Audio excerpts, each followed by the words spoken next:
یہ بے قرار ہوں گے، لیکن رات لمبی ہوگی، 3 راتوں کے برابر ایک رات ہوگی، 3 بڑی راتوں کے برابر ایک رات کٹتی نہیں ہوگی۔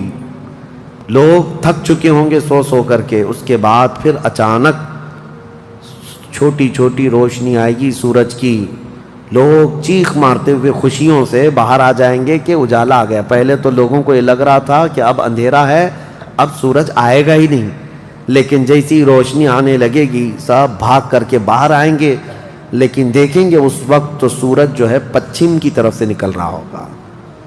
ابھی سورج کہاں سے نکلتا ہے؟ پورب، ایسٹ سے نا، مشرق سے۔ اس دن سورج ویسٹ کی طرف سے، مغرب کی طرف سے نکل رہا ہوگا، پچھم کی طرف سے۔ پہلے ہلکا ہلکا نکلے گا سورج، یہ دیکھ کر کے جو لوگ بہت لمبا سو کر کے آئے ہوں گے گھبرا جائیں گے کہ آج کیا ہوا۔ یہ وہ دن ہوگا کہ میرے آقا نے فرمایا توبہ کا دروازہ بند ہو چکا ہوگا۔ اس کے بعد پھر کسی کا ایمان بھی قبول نہیں، کسی کی توبہ بھی قبول نہیں۔ یہ لاسٹ دن ہے توبہ کا۔ لاسٹ دن کیا، اس سے پہلے جو گزری رات لاسٹ تھی، رات لاسٹ تھی۔ سورج نکل کر کے آئے گا دھیرے دھیرے دھیرے، اس کے بعد دوپہر کا وقت جتنا ہوتا ہے اتنے وقت تک وہ آئے گا، اور اس کے بعد پھر واپس مغرب کی طرف ہی چلا جائے گا۔ ایسا نہیں کہ پچھم سے نکل کر کے پورب میں ڈوبے گا، آدھے تک آئے گا دوپہر تک، اور اس کے بعد سورج پھر اپنے معمول کے مطابق جیسی روٹین ہے واپس پھر پچھم کی طرف چلا جائے گا، ڈوب جائے گا۔ یا آخری دن ہے، اب کسی کا ایمان کام نہ کرے گا، اب کسی کی توبہ کام نہ کرے گی۔ اب معاملات کیا ہوں گے؟ دھیرے دھیرے مومنین کا انتقال شروع ہوگا، تو نئے مومن نہیں ہوں گے، مومن انتقال کرتے جائیں گے، حکومتیں پھر سے ختم ہو جائیں گی۔ ایک روایت یہ بھی ملتی ہے، جہجہ نام سے ایک اور بزرگ جو حکومت کریں گے چند سال، لیکن اس کے بعد پھر عادل حکمران نہیں آئیں گے، ختم ہوتے چلے جائیں گے۔ اب مسلمانوں کی تعداد جب گھٹنے لگے گی تو پھر بے حیائی بہت بڑھ جائے گی، اتنی کہ کھلے عام زمین پر سب کچھ ہونے لگے گا، ننگا پن، جانوروں کی طرح لوگ زنا کرتے رہیں گے، سڑکوں پر، روڈوں پر، راستوں پر سب کھلے عام گناہ ہو رہے ہوں گے، بے حیائی بڑھ چکی ہوگی۔ یہاں تک کہ حبشیوں میں سے، کالے لوگوں میں سے ایک جماعت جائے گی خانہ کعبہ کو بھی گرا دے گی۔ یہ وہ زمانہ ہوگا جب مومنین ختم ہو چکے ہوں گے۔ اب اس کے بعد ایک ٹھنڈی ہوا چلے گی، نرم، اس کے متعلق فرمایا گیا ہے بہت نرم ہوا، میٹھی ہوا چلے گی، اور پوری دنیا میں چلے گی۔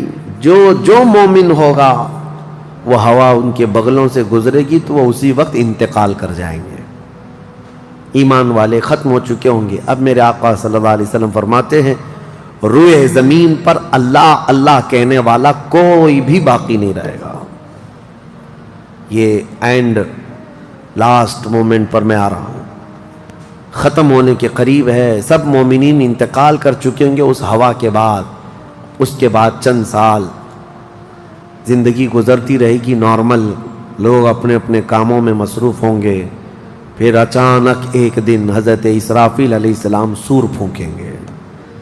یہ سور ایک باجے کی شکل کی چیز ہے، دھیمی دھیمی آواز اس کی بڑھتی جائے گی۔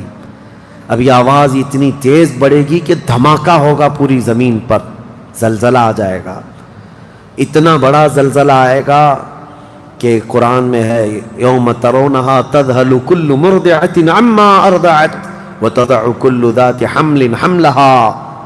تم اس دن دیکھو گے حمل والی عورتوں کے پیٹ سے بچے باہر آ جائیں گے۔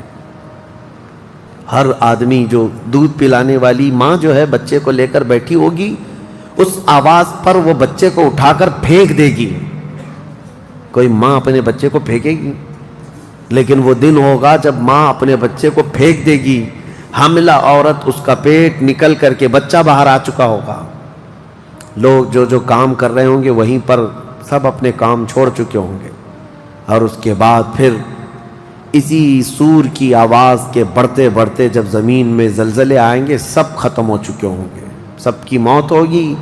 پھر اللہ فرماتا ہے وَتَكُونُ الْجِبَالُ كَالْعِهْنِ الْمَنْفُوشِ، پہاڑوں کو دھنی ہوئی روئی کی طرح اڑایا جائے گا۔ اِذَا الشَّمْسُ كُوِّرَتْ، وَإِذَا النُّجُومُ انْكَدَرَتْ وَإِذَا الْجِبَالُ سُيِّرَتْ، جب تم دیکھو کہ سورج کو کالا کر دیا جائے گا، تارے آپس میں ٹکرا دیے جائیں گے، پھاڑ دیے جائیں گے، اور سمندروں میں آگ لگا دی جائے گی، یہ سب پوری دنیا تہس نہس ہو چکی ہوگی، ختم، یہ قیامت ہے۔ اس کے بعد پھر سارے جب فنا ہو چکے ہوں گے، اللہ تعالیٰ اسرافیل علیہ السلام کو بھی موت عطا کرے گا، اور روح نکالنے والے فرشتے اسرائیل علیہ السلام کو بھی موت عطا کرے گا۔ اب کون باقی رہے گا؟ کل من علیہا فان ویبقى وجہ ربک ذو الجلال والاکرام، ہر شے فنا ہو چکی ہوگی، باقی رہنے والی ذات صرف تمہارے رب کی ہوگی۔ اس کے بعد مولا کریم کو جب منظور ہوگا، اسرافیل علیہ السلام کو اٹھائے گا، اور پھر سور پھونکنے کا حکم ہوگا، دوبارہ سور پھونکا جائے گا۔ اب وہ جو منظر ہے وہ ایک الگ دنیا ہے، وہ ایک الگ دنیا ہے، عالم آخرت ہے۔ جب سور پھونکا جائے گا تو آدم علیہ السلام سے لے کر قیامت تک جتنے انسان جنات آئے تھے سب کو اٹھایا جائے گا۔ حدیث پاک میں ہے اب وہ دوسرے سور سے، نفخہ ثانیہ سے سب سے پہلے جو اٹھے گا میرے آقا صلی اللہ علیہ وسلم اپنی قبر سے اٹھیں گے۔